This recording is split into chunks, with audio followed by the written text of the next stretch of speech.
Chapter 2, Defining Business Ethics. Tom Selleck gave this as part of his commencement speech at Pepperdine University in 2000. A large company was hiring a new CEO. The 4 leading candidates worked inside the company, so the board decided to ask each candidate a very basic question. The comptroller was brought in. How much is 2 plus 2? This must be a trick question, but the answer is 4. It will always be 4. Next, they brought in the head of research and development, an engineer by training. How much is 2 plus 2?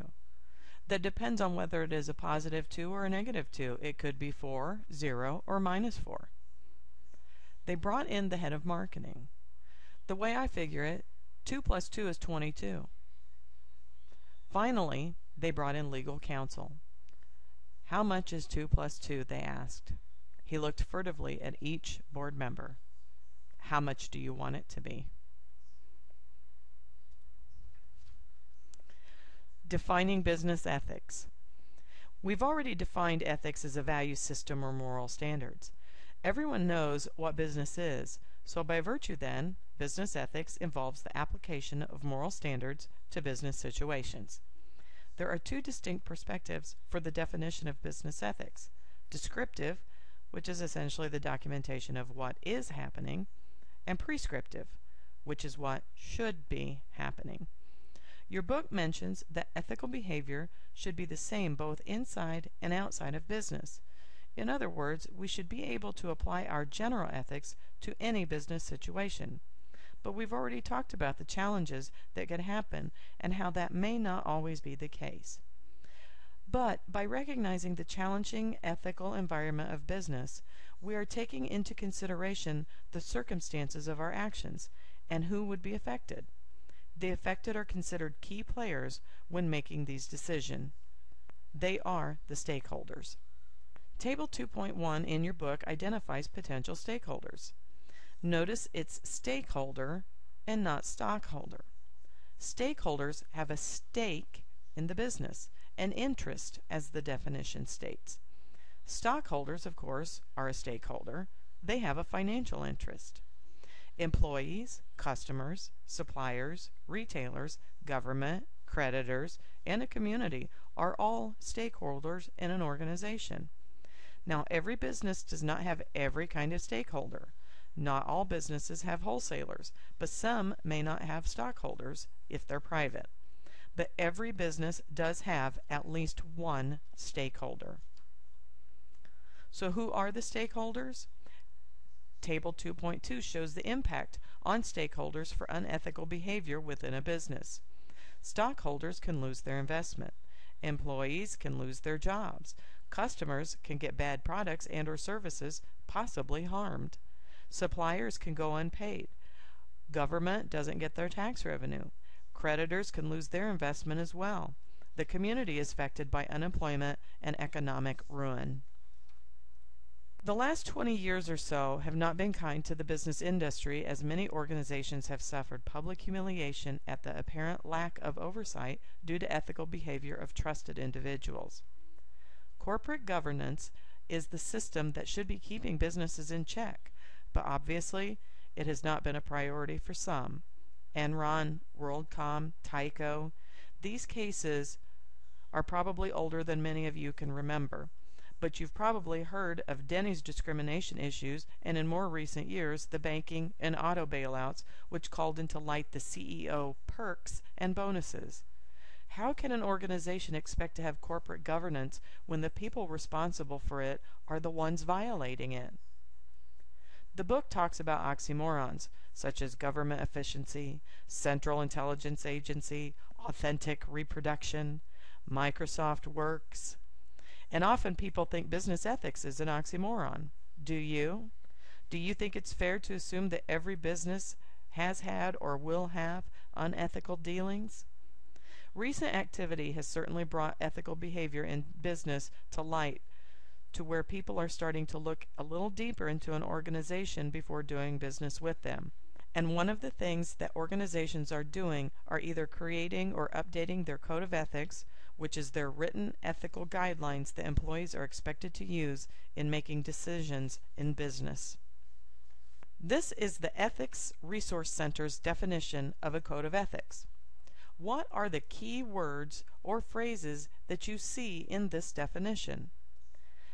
Clarification of mission, values, principles to helping translate into behavior. Best codes structured to liberate, empower, effective decisions, greater confidence. These should be easy to follow, right? But then why aren't companies doing so? Why are they brushing them aside? Table 2.3, shown here and in your book, gives a brief history of business ethics, including dramatic changes that have happened, such as increased employee empowerment, giving people a voice to express concern over working conditions, harassment, etc., increased corporate social responsibility, going from being a theory to an action with legal liabilities. Increased visibility. Companies are making public acknowledgement of ethical practices and codes by appointing ethics officers and taking reports of violations more seriously. Increased accountability. Basing performance assessments on ethical behavior more than just cosmetic public relations. And increased CEO liability. Sarbanes-Oxley Act requires the CEO and boards to sign off on financial records as being knowledgeable of the organization's practices in whole, giving them direct legal responsibility, no longer hiding behind plausible deniability. Of course, everyone wants to do the right thing, but as we talked about in the first chapter, just what is the right thing? It may not be cut and dried for the employee who is witnessing an unethical act. The book gives you 3 examples. We're going to look at one of them now. You've worked at the same company as your best friend for 10 years. In fact, he told you about the job and got you an interview. In essence, he'd say he got you the job, right? He works in marketing and is up for a promotion to director, a job he's wanted for a long time. You're in sales, and on your weekly conference call, the new marketing director, hired from outside the company, joins you. Your boss explains that a formal announcement has not yet gone out, but he wanted the director to get up to speed as soon as possible. He'll be officially with the company in 2 weeks, after his notice with his current employer. Should you tell your friend what has happened? Resolution of ethical dilemmas come after first determining the type of conflict with which you're dealing. Truth versus loyalty. Tell the truth, remain loyal to someone asking you to not reveal the truth, or is that a lie or an omission of the truth? Short-term versus long-term. How long will your decision remain with you after it's made? Justice versus mercy. Which are you more comfortable dispensing? And can you live with the decision? Individual versus community. How far widespread are the consequences of your decision?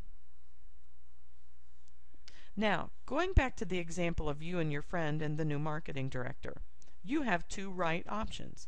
1, you could tell your friend. The boss didn't say, "Don't tell." He just indicated that it's not formal yet. After all, the guy could decide within that 2 weeks not to come. Maybe his company will offer him more money to stay. Besides, your friend might rather know from you so that he has time to digest and be non-confrontational when he hears the official news. Option 2. You could also just not say anything. While the boss didn't really say, "Don't tell," keeping it quiet was implied. And who should you be more loyal to? The person signing your paycheck or your friend? Your friend may actually be angry that you found out first, so telling him could harm your relationship. Which of the 4 conflict types is this? Okay, once you've determined the type of conflict, you have to determine which resolution to go with now. Ends-based, which is the greatest good for the greatest number of people. Rules-based, what if everyone made the same decision as you? And the golden rule, do unto others as you would have them do unto you. While none of them may be a perfect decision, since you can't determine how others will react, it at least helps you to work through the process logically rather than just going with your gut or doing what you perceive is the right thing. Justification is the route that helps people get through decisions that they make. As long as we can justify the action, we can live with the consequence. Pay the credit card bill or buy those new shoes. Okay, the economy's bad. The credit card company knows it, and they're probably not really expecting people to pay their bills on time, or at all. So they won't mind me missing this one monthly indiscretion. And I really need those shoes for my job. Plus, I'm contributing to the economic well-being of our country. Number 1, a belief that the activity is within reasonable and legal limits. If 100 businessmen are doing it, then it can't be illegal. I would call that justification in and of numbers. Number 2, a belief that the activity is in the best interest of the individual or organization. It can't be wrong if it benefits the company and me. Justification of the greater good. Number 3, a belief that the activity is safe because no one will ever know. If I take a pad of Post-its for home and no one notices, it's okay. What about paper clips? A ream of paper? A computer? Justification through secrecy. And number 4, a belief that the activity is helpful to the company. Then the company will condone it and protect the one who does it. He's our hero and we must protect him.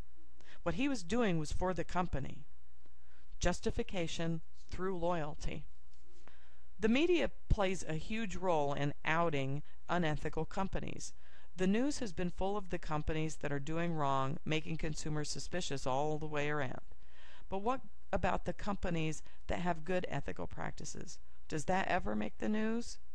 Why aren't they getting some media attention for being an ethical and moral organization? Most of the organizations who conduct their business in an ethical manner have done at least one, but probably more of these requirements for building and operating an ethical business. And that ends the Chapter 2 lecture.